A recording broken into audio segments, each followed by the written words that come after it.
विद्यार्थी मित्रों नमस्कार। विद्यार्थी मित्रों,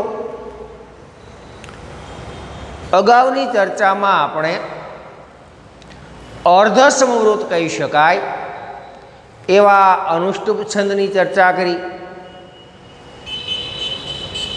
हवे पछी आपणे जे छंदोनी चर्चा करवानी छे ए दरेक छंदो समवृत प्रकारना छे। आजे आपणे जे छंदनी चर्चा करवाना छीए के जेने संस्कृत कविओए मन भरीने आ छंदने माणेलो छे। संस्कृत कविओए मन भरीने जे छंदनो उपयोग कर्यो एवा मंदाक्रांता छंदनी आजे आपणे चर्चा करवानी छे।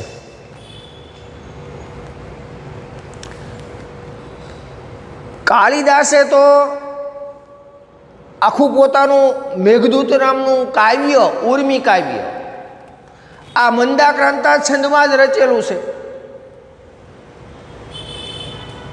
अरे एना माटे तो एम पण कही शकाय के जेम कुशळ होशियार अश्वपालना हाथमां कंबोजनी घोड़ी पोतानी रंगत देखाड़े एम कालिदासना वशमां आवी अने आ छंद मंदाक्रांता छंद सरस मजाना भावो प्रगट करे छे।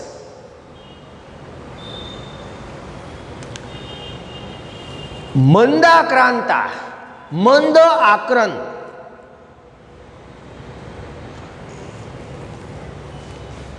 आ छंदनुं गान थतुं होय त्यारे जाणे के मंद मंद आक्रांत थतुं होय ए प्रकारनो लय आ छंदमां वहेतो होय। मंद मंद आक्रांतनो भाव आ छंदमां व्यक्त थतो होय एटले ज कदाच छंदशास्त्रना रचयिताए आ छंदनुं नाम मंदाक्रांता छंद एवुं राख्युं छे।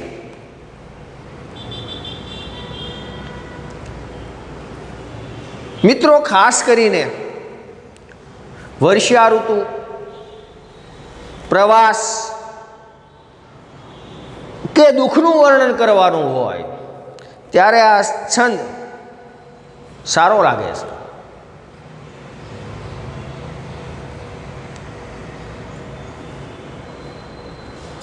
महाकवि कालिदासे जे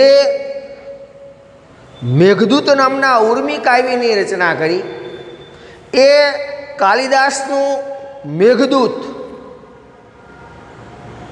ए खरेखर तो आ मंदाक्रांता छंदमां ज वरसी रहेलुं छे, देखाय आवे।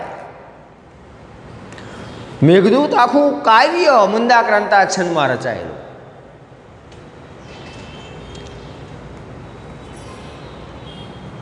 शापित यक्ष मेघने दूत तरीके कल्पी अने जे पोतानो संदेशो पाठवे छे ए आखी वात कालिदासे आ मेघदूत नामना उर्मी काव्यमां कंडारेली छे। एवा आ मंदाक्रांता छंदनी आजे आपणे चर्चा करवानी छे। समझिए हवे आ मंदाक्रांता छंद ने। सौथी पहला मंदाक्रांता छंदनुं लक्षण जोईए, त्यार पछी लक्षणमां आपेली बाबतो उदाहरणमां स्पष्ट थाय छे ए उदाहरण जोईए अने उदाहरणमां लक्षणनी जे बाबतो स्पष्ट थयो होय ए समजूती रूपे आपणे जाणीए। सौथी पहला जोईए मंदाक्रांता छंदनुं लक्षण। मंदाक्रांता अंबुधी रस नगैहि मो भनौ तौ त्रयुग्मम् आ मंदाक्रांता छंदनुं लक्षण छे। समझीए हवे आ लक्षण ने। વિદ્યાર્થી મિત્રો, અહીંયા મંદાક્રાંતા પછી અંબુધી શબ્દ છૂટો પાડીએ એટલે અંબુધી એવો શબ્દ નીકળે. પછી રસ અને પછી નગ.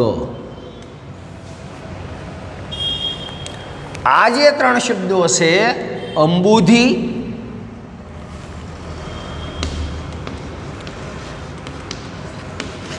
અંબુધી સંધિ છૂટી પડે એટલે મંદાક્રાંતા અંબુધી. આ રીતે આ જે ત્રણ શબ્દો છે અંબુધી, રસ અને નગૈહી એ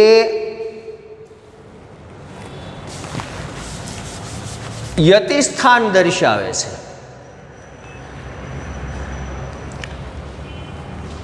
અંબુધી એટલે સમુદ્ર, અંબુ એટલે પાણી, અંબુ એટલે પાણી, અને અંબુધી એટલે પાણીનો જે ભંડાર તે એટલે અંબુધી એટલે સમુદ્ર. અને સમુદ્રની સંખ્યા 4 છે. જો મિત્રો તમારી જાણકારી માટે અહીંયા કયા 4 સમુદ્ર એ લખ્યા જરૂર નથી અહીંયા, આ તો માત્ર જાણકારી માટે અહીંયા આ જે 3 શબ્દો કીધા એ 3 શબ્દોની વાત અહીંયા મેં લખી. અંબુધી એટલે સમુદ્ર, સમુદ્રની સંખ્યા 4. કયા 4 સમુદ્ર? તો એક તો પેસેફિક સમુદ્ર મહાસાગર, એટલાન્ટિક મહાસાગર, હિન્દ મહાસાગર અને અરાલ સમુદ્ર.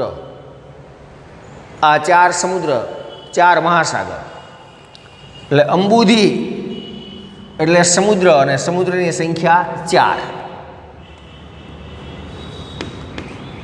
ફરીવાર મિત્રો, અંબુધી એટલે સમુદ્ર, સમુદ્રની સંખ્યા 4. પછી રસ, આપણે આપણા રસોઈ ઘરમાં જે રસનો સ્વાદ માણીએ છીએ ને એ રસની વાત કરી. અને એવા રસ 6 છે. કયા કયા મિત્રો એ પણ લખ્યા: ગળ્યો, કડવો, ખાટો, ખારો, તુરો, તીખો. એટલે એ રસની સંખ્યા 6. અને નગ એટલે પર્વત, પર્વતની સંખ્યા છે 7. કયા 7 પર્વત એ પણ અહીંયા લખ્યા: હિમાલય, હેમકૂટ, નિષધ, મેરુ પર્વત, નીલ પર્વત, શ્વેત અને શૃંગવાન. આ 7 પર્વત.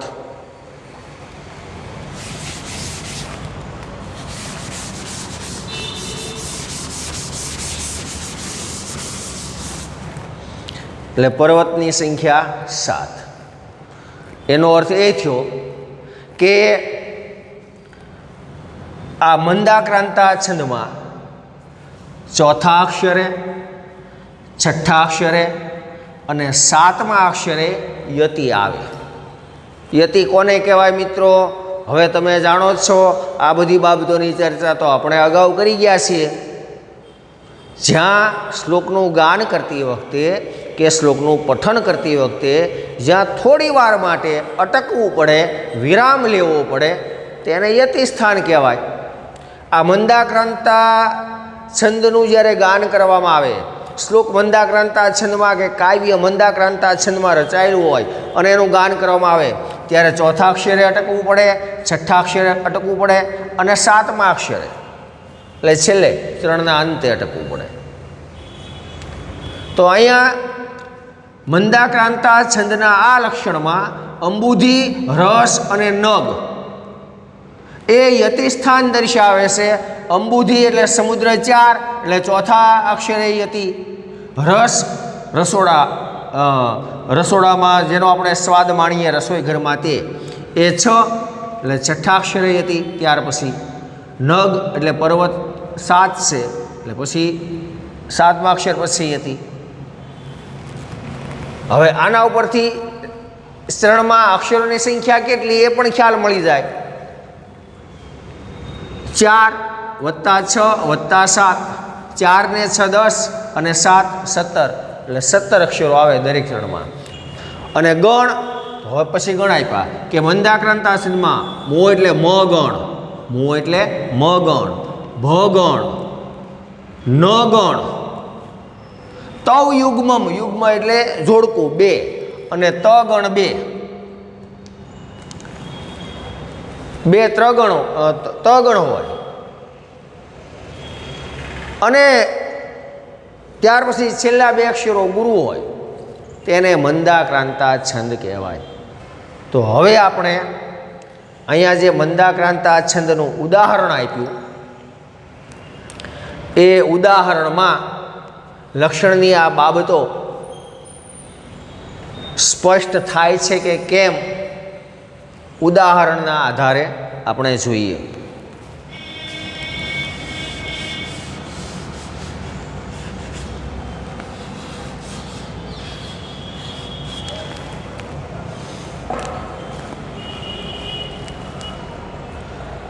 વિષ્ણુ ભગવાનની સ્તુતિ પ્રાર્થના કરવામાં આવેલી છે અહીંયા. શાંતાકારમ ભુજગશયનમ પદ્મનાભમ સુરેશમ વિશ્વાધારમ ગગન સદશમ મેઘવર્ણમ શુભાંગમ લક્ષ્મીકાંતમ કમલનયનમ યોગીભીર્ધ્યાનગમ્યમ વંદે વિષ્ણું ભવભયહરમ સર્વલોકૈકનાથમ. પહેલાં આપણે મંદાક્રાંતા છંદમાં રચાયેલા આ શ્લોકનું ગાન કરીએ અને ત્યાર પછી આ શ્લોકને આપણે છંદની પરિભાષામાં સમજીએ. શાંતાકારમ ભુજગશયનમ પદ્મનાભમ સુરેશમ વિશ્વાધારમ ગગનસદશમ મેઘવર્ણમ શુભાંગમ લક્ષ્મીકાંતમ કમલનયનમ યોગીભીર્ધ્યાનગમ્યમ વંદે વિષ્ણું ભવભયહરમ સર્વલોકૈકનાથમ. જો લઈ જો રાગ જો આ મંદાક્રાંતા છંદનો, જાણે કે મંદ મંદ આક્રંદ ન થતું હોય આ પ્રકારનો લય વહેતો હોય એવું આપણને લાગે. આ પ્રકારે મંદાક્રાંતા છંદને ગાઈ શકાય. હવે આપણે આ ઉદાહરણને લક્ષણની દૃષ્ટિએ સમજીએ. સૌથી પહેલાં તો અક્ષરોની ગણતરી કરીએ. મિત્રો, ખ્યાલ છે ગણતરી વખતે કયો અક્ષર ગણતરીમાં લેવાનો. આ 1, આ 2, 3, 4, 5, 6, 7, 8, 9, 10, 11, આ 12, આ 13, આ 14, 15, 16 ને આ 17. આ છેલ્લો તો અક્ષર સ્વર વગરનો છે, અડધો અક્ષર છે, ગણવાનો રહેતો નથી. તો લક્ષણમાં સ્પષ્ટ થયું કે મંદાક્રાંતા છંદમાં દરેક ચરણમાં 17 અક્ષરો હોય. જોયું આપણે કે ચોથા, છઠ્ઠા અને 7મા અક્ષરે યતિ એટલે 4, 6, 7 સરવાળો કરો એટલે 17. મંદાક્રાંતા છંદના દરેક ચરણમાં 17 અક્ષરો હોય. અહીંયા પહેલા ચરણમાં 17 અક્ષરો થયા, બાકીના ત્રણેય ચરણમાં 17 અક્ષરો જ થાય. તમારે જાતે ગણી લેવાના. 17 અક્ષરો જ આવશે દરેક ચરણમાં. હવે લઘુ ગુરુનું સ્થાન નક્કી કરીએ. ખબર છે મિત્રો તમને લઘુ અક્ષર કોને ગણવાનો, ગુરુ અક્ષર કોને ગણવાનો?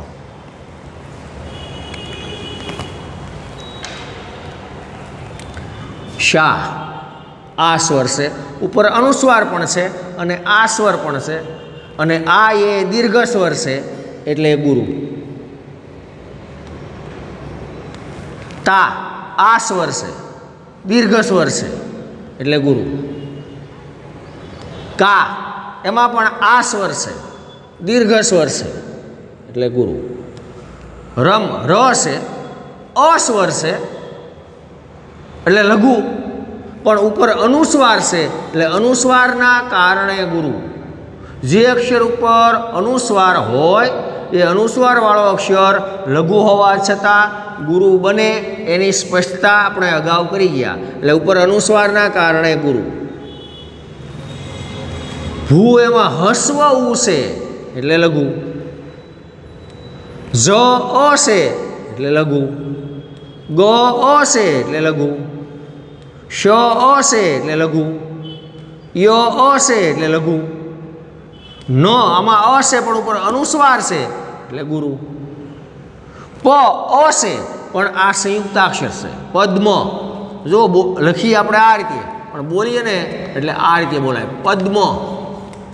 લખીએ છીએ આમ આપણે પદ્મ, પણ આ મની સાથે અડધો દ જોડાયેલો છે. આમાં મની સાથે અડધો દ જોડાયેલો છે એટલે આ સંયુક્તાક્ષર છે. તો આ રીતે મની સાથે અડધો દ જોડાયો એટલે આ સંયુક્તાક્ષર છે. એટલે આ સંયુક્તાક્ષરની આગળનો અક્ષર થયો. અને અગાઉ આપણે જોઈ ગયા કે સંયુક્તાક્ષરની આગળનો લઘુ હોવા છતાં ગુરુ બને. એટલે અ છે ખરેખર લઘુ છે પણ આ સંયુક્તાક્ષરની આગળનો એટલે ગુરુ. પછી તો અહીંયા શું રહ્યું? મ. તો આ અડધો અક્ષર વચ્ચે આવી ગયો, એ અર્ધાક્ષરની આગળનો લઘુ હોય તો ગુરુ થાય, પાછળનો તો જે હોય તે. એટલે પાછળ મ રહ્યો, મ, અને મની અંદર અસ્વર એટલે લઘુ. ના આ સ્વર એટલે ગુરુ, ભ અસ્વર પણ ઉપર અનુસ્વાર એટલે ગુરુ, હસ્વ સુની અંદર હસ્વ ઉ છે એટલે લઘુ, રે એ સ્વર છે એટલે ગુરુ, અને શ અસ્વર છે, આમાં હસ્વ સ્વર છે પણ ત્રણનો છેલ્લો પણ થાય. આમ અર્ધાક્ષરની આગળનો ગણાય અને ત્રણનો છેલ્લો અક્ષર એટલે ગુરુ. અહીંયા આપણે પહેલા ચરણમાં આ રીતે લઘુ ગુરુનું સ્થાન નક્કી કર્યું. કયો અક્ષર લઘુ ને કયો અક્ષર ગુરુ એ નક્કી કર્યું.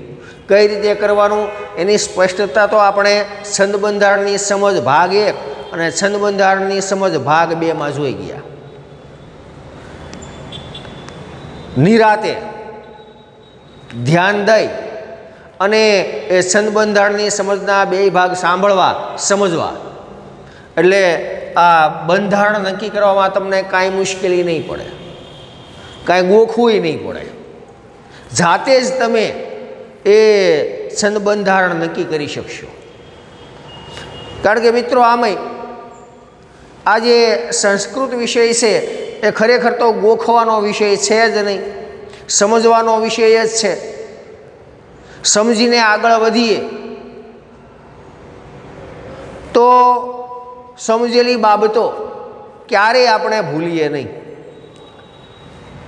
તો મિત્રો અહીંયા પહેલા ચરણમાં મંદાક્રાંતા છંદનું જે આ ઉદાહરણ છે એના પહેલા ચરણમાં આપણે લઘુ ગુરુનું સ્થાન નક્કી કર્યું કે કયો અક્ષર લઘુ ને કયો ગુરુ. હવે એમાં કયા ગણ છે એ નક્કી કરીએ. ગણ નક્કી કરવા માટે 3 અક્ષરોના ભાગ પાડી દો, કારણ કે 3 અક્ષરનો ગણ બને, અગાઉ જોઈ ગયા. એટલે 3 ભાગ પાડી દો.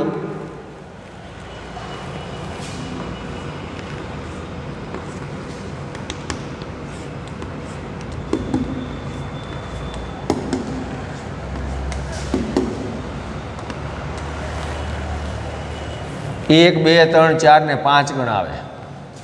તો અહીંયા 1, 2, 3, 4 ને 5 ગણ અને છેલ્લા 2 ગુરુ. હવે કયા કયા ગણ છે એ નક્કી કરવા માટે સૂત્ર નજર સામે રાખો. એકવાર હજુ અહીંયા સૂત્ર લખી જ નાખું. યમા તારા જભાન સલગા.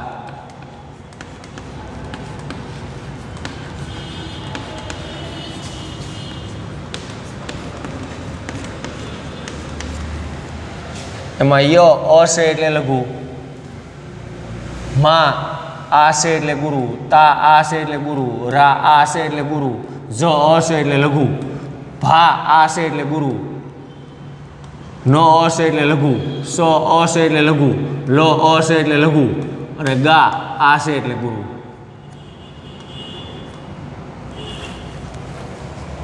હવે જુઓ અહીંયા ગુરુ ગુરુ ગુરુ એટલે ત્રણેય અક્ષરો ગુરુ ગુરુ ગુરુ ગુરુ.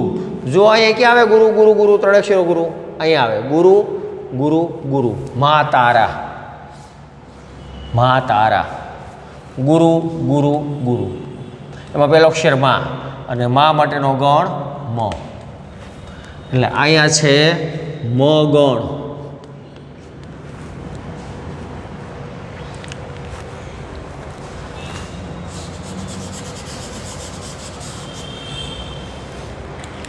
હવે જુઓ ગુરુ લઘુ લઘુ ક્યાં આવે સૂત્રમાં? જુઓ ગુરુ લઘુ લઘુ અહીં આવે ગુરુ લઘુ લઘુ ભા ન સ ભા ન સ. એમાં પહેલો અક્ષર ભા અને ભા માટેનો ગણ ભ એટલે અહીંયા આવશે ભ ગણ.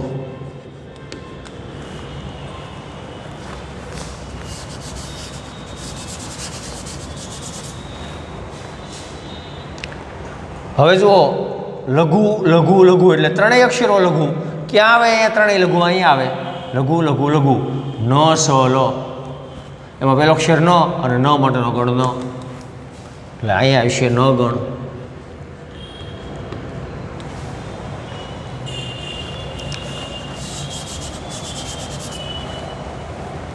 ત્યાર પછી ગુરુ ગુરુ લઘુ ક્યાં છે? જુઓ ગુરુ ગુરુ ગુરુ લઘુ તારા જ ગુરુ ગુરુ લઘુ. એમાં પેલો અક્ષર તા અને તા માટેનો ગણ ત એટલે અહીંયા આવશે ત ગણ.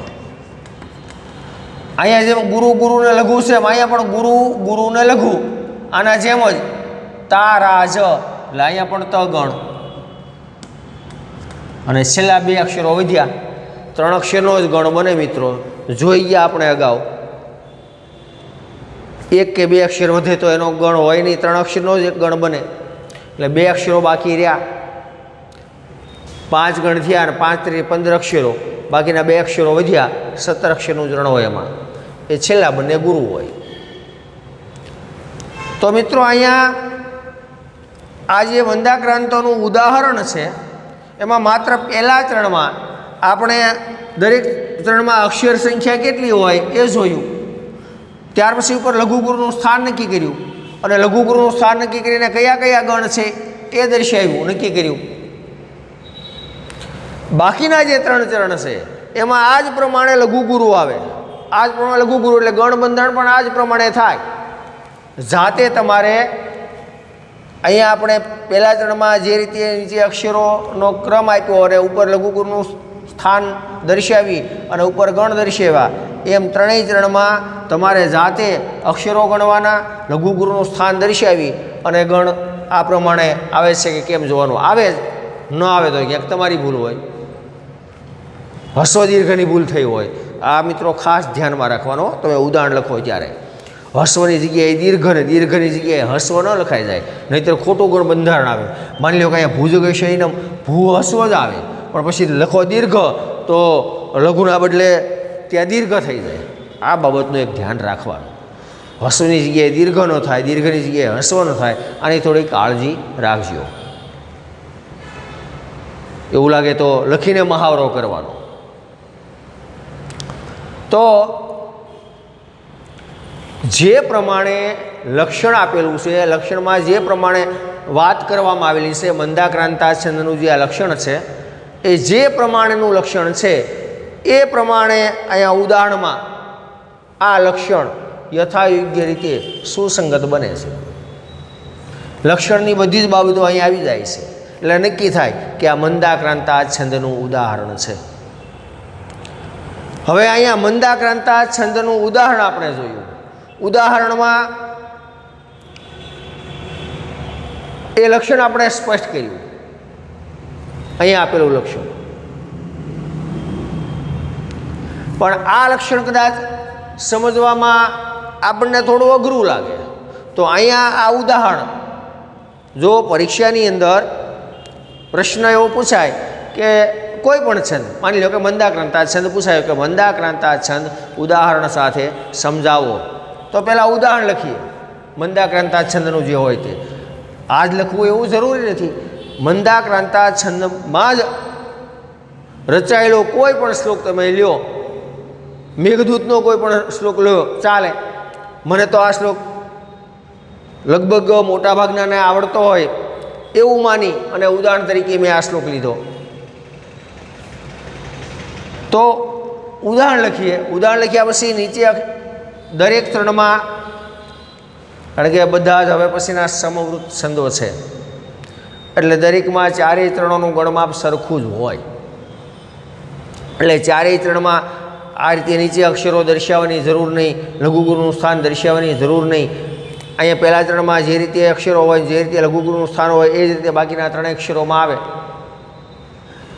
એટલે પરીક્ષા વખતે મંદાક્રાંતા છંદનું ઉદાહરણ લખી અને શરૂઆતના પહેલાં ત્રણમાં અક્ષરોનો ક્રમ એટલે અક્ષરોની સંખ્યા, લઘુગુરુનું સ્થાન અને ઉપર ગણ આ નક્કી કર્યા પછી એ જ બાબતો ગુજરાતીમાં સમજાવી દઈએ. એટલે ખરેખર તો આ સંસ્કૃતમાં મંદાક્રાંતા છંદનું લક્ષણ આપ્યું, આ આપણે ગુજરાતીમાં મંદાક્રાંતા છંદનું લક્ષણ આપ્યું. અને આ લક્ષણ તો આના આધારે આપણે જાતે જ નક્કી કરી શકીએ. જો પહેલું લક્ષણ લીધું આપણે કે પહેલું લક્ષણ આ મંદાક્રાંતા છંદનું કે મંદાક્રાંતા છંદમાં 4 ચરણ હોય છે. આ તો કોઈ પણ છંદ પૂછાય સરખું જ એમાં આ પહેલો મુદ્દો આવશે લક્ષણનો. કારણ કે દરેક શ્લોકમાં 4 ચરણ જ હોય, કોઈ પણ છંદ હોય એના 4 ચરણ જ હોય. એટલે એ પહેલો મુદ્દો તો દરેક છંદમાં એક સરખો જ. અહીંયા પહેલો મુદ્દો લીધો આપણે, મંદાક્રાંતા છંદમાં 4 ચરણ હોય છે. પછી બીજો મુદ્દો, કેટલા અક્ષરો એમાં જે તે છંદમાં. તો આપણે અહીંયા ઉદાહરણમાં ખ્યાલ અક્ષરો ગણતા આવી જ ગયો કે આ જે પહેલું ચરણ છે એમાં 17 થયા, તો બાકીના 4 ચરણમાં 17 જ હોય. એટલે બીજા લક્ષણમાં અક્ષરોની સંખ્યા લખવાની કે મંદાક્રાંતા છંદમાં દરેક ચરણમાં આ શબ્દ લખજો પાછા, દરેક ચરણમાં 17 અક્ષરો હોય છે. અહીં તો આપણે એક ચરણમાં જ ગણ્યા, પણ 4 ચરણમાં 17 અક્ષરો જ હોય. જો તમે દરેક ચરણમાં એવો શબ્દ ન લખો ને તો કઈ રીતે વંચાય કે મંદાક્રાંતા છંદમાં 17 અક્ષરો હોય છે, તો એનું અર્થઘટન એવું થાય કે આ આખો શ્લોક એ મંદાક્રાંતા છંદ અને એના 17 અક્ષરો એટલે આખા શ્લોકના 17 અક્ષરો, આવું અર્થઘટન થાય.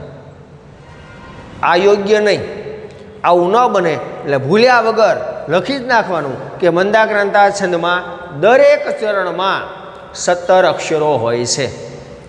અહીં આપણે આપેલા જ છે. ત્યાર પછી ત્રીજું લક્ષણ ગણબંધારણ. જો અહીંયા મંદાક્રાંતા છંદમાં ઉદાહરણ સામે છે ને આપણે નક્કી કર્યું છે એટલે લક્ષણ આપણે જાતે લખવાનું છે કે મંદાક્રાંતા છંદમાં મ ગણ, હ ગણ, ન ગણ, ત ગણ, ત ગણ અને છેલ્લા 2 અક્ષર ગુરુ હોય છે. તો એ ગણબંધારણનો ત્રીજો મુદ્દો લીધો આપણે કે મંદાક્રાંતા છંદમાં દરેક ચરણમાં, ભૂલવાનું નહીં દરેક ચરણમાં, કારણ કે અહીંયા જે પ્રમાણે ગણબંધન આવે એ જ પ્રમાણે ગણબંધન દરેક ચરણમાં આવે. એટલે મંદાક્રાંતા છંદમાં દરેક ચરણમાં મ, ભ, ન, ત અને ત ગણ તેમજ છેલ્લા 2 અક્ષરો ગુરુ હોય છે. જો અહીંયા મ ગણ, મ ગણ, ભ ગણ, ભ ગણ, ન ગણ, ન ગણ, ત ગણ, ત ગણ, ત ગણ, ત ગણ અને છેલ્લા 2 ગુરુ, તો છેલ્લા 2 ગુરુ આ રીતે. પછી મંદાક્રાંતા છંદમાં દરેક ચરણમાં આ ચોથા અક્ષરે 1, 2, 3 ને 4 હમણાં ગાન કર્યું ત્યાં જ તમને ખ્યાલ આવી ગયો હશે. શાંતાકારમ ભુજગશયનમ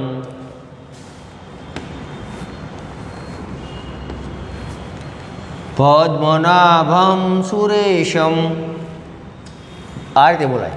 શાંતાકારમ ભુજગશયનમ પદ્મનાભમ સુરેશમ. એટલે યતિસ્થાન ચોથા અક્ષરે, છઠ્ઠા અક્ષરે અને 7માં અહીંયા જોઈએ ગયા અંબુ 4, રસ 6, નગ એટલે પર્વત 7 એટલે 7મા અક્ષરે. અહીં આ રીતે છે કે 1, 2, 3 ને 4 ચોથા અક્ષરે, પછી છઠ્ઠા અક્ષરે એટલે 1 2 3 4 5 ને 6 એમ છઠ્ઠા અક્ષરે. અહીંયા તો 1 થી 4 આવી જાય એટલે ચોથા અક્ષરે. પછી છઠ્ઠા અક્ષરે એટલે એ અહીંથી પાછો ક્રમ ગણવાનો કે 1 2 3 4 5 ને 6 એટલે છઠ્ઠા અક્ષરે. અને સાતમા અક્ષરે નગ એટલે પર્વત 7 એટલે પછી અહીંથી પાછા ગણવાના 1 2 3 4 5 6 ને 7 એમ સાતમા અક્ષરે. આ રીતે પણ લખી શકાય કે મંદાક્રાંતા છંદમાં ચોથા અક્ષરે, 10મા અક્ષરે અને 3ના અંતે યતિ આવે છે. આમ પણ લખી શકાય. મારી દૃષ્ટિએ તો એ ખોટું છે જ નહીં. અહીંયા તો આ રીતે લક્ષણમાં આપ્યું કે ચોથા, છઠ્ઠા ને સાતમા, પણ એ રીતે અર્થઘટન એનું કરીને આપ્યું કે ચોથા અક્ષરે એ 4 પછીના છઠ્ઠા અક્ષરે અને 4 પછીના પાછા 1 થી ગણીને સાતમા અક્ષરે. એટલે ઘણાને આ રીતે ચોથા અક્ષરે, છઠ્ઠા અક્ષરે અને સાતમા અક્ષરે, તો ઘણા ચોથા અક્ષરે પછી અહીંયા છઠ્ઠા અક્ષરે પછી સાતમા, આવું ઘણાને લાગતું હોય. એટલે યતિ સ્થાન આ રીતે લખો તો વાંધો નહીં કે ભાઈ મંદાક્રાંતા છંદમાં દરેક ત્રણમાં ચોથા અક્ષરે, 10મા અક્ષરે અને 3ના અંતે યતિ આવે છે એમ લખો તોય વાંધો નહીં. અને આ રીતે લખો કે મંદાક્રાંતા છંદમાં ચોથા અક્ષરે, છઠ્ઠા અક્ષરે અને સાતમા અક્ષરે એટલે કે 3ના અંતે યતિ આવે છે. મારી દૃષ્ટિએ તો બંને યોગ્ય જ ગણાય. આ રીતે લખો તો પણ યોગ્ય કે ચોથા, છઠ્ઠા અને સાતમા અક્ષરે યતિ, અને આ રીતે લખો તો યોગ્ય જ ગણાય ચોથા, 10મા અને 3ના અંતે યતિ. આપણે આ રીતે લખ્યું મંદાક્રાંતા છંદમાં દરેક ત્રણમાં. આ શબ્દ તો ભૂલવાનો જ નહીં, સમૃદ્ધ બધા છે. એટલે મંદાક્રાંતા છંદમાં દરેક ત્રણમાં ચોથા અક્ષરે, છઠ્ઠા અક્ષરે એટલે અહીંથી છઠ્ઠા, અને પછી સાતમાના બદલે આપણે સીધું લઈ લીધું 3ના અંતે, કારણ કે જ્યાં તો પછી 3 પૂરું થાય એટલે 3ના અંતે યતિ આવે છે. તો આ રીતે મિત્રો આ મંદાક્રાંતા છંદનું ઉદાહરણ, અને ઉદાહરણના આધારે જ આપણે લક્ષણો સ્પષ્ટ કર્યા. અહીંયા લક્ષણ આપેલું છે, આપણે આ લક્ષણ સમજ્યા પણ ખરા કે આ લક્ષણમાં કઈ રીતની વાત કરેલી છે. હા, એ પણ તમને ધ્યાન દોરી દઉં કે દરેક છંદનું જે લક્ષણ આપવામાં આવેલું હોય, દરેક છંદનું,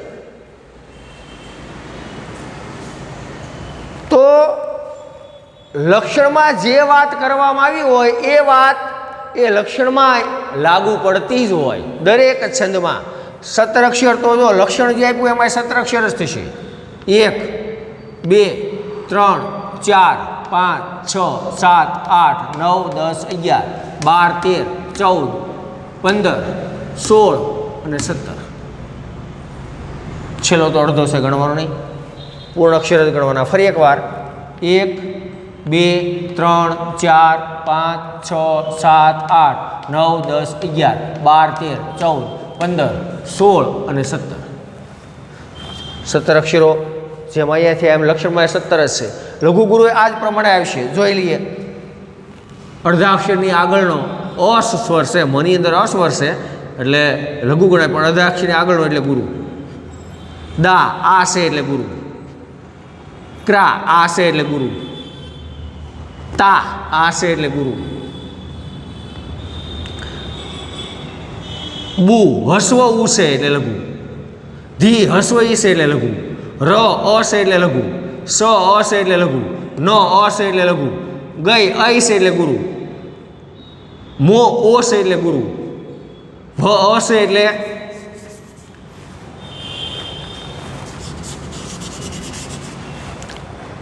ભ અ છે એટલે લઘુ. નવ ઔ છે એટલે ગુરુ. તવ ઔ છે એટલે ગુરુ. ત્ર તો અડધો પછી ર એટલે ખરેખર તો અહીંયા ર આવેલો છે. ખોડા તની સાથે ર જોડાયેલો છે. ત્ર બોલો એટલે પેલા સ્વર વગરનો ત બોલાય અને પછી ર, એટલે અહીંયા અસ્વર જ આવે એટલે લઘુ. અર્ધાક્ષરની આગળનો એટલે ગુરુ. અર્ધાક્ષરની આગળનો એટલે ગુરુ. અને આ 3નો છેલ્લો અક્ષર છે. અર્ધાક્ષરની આગળનો થાય અને 3નો છેલ્લો પણ થાય એટલે ગુરુ.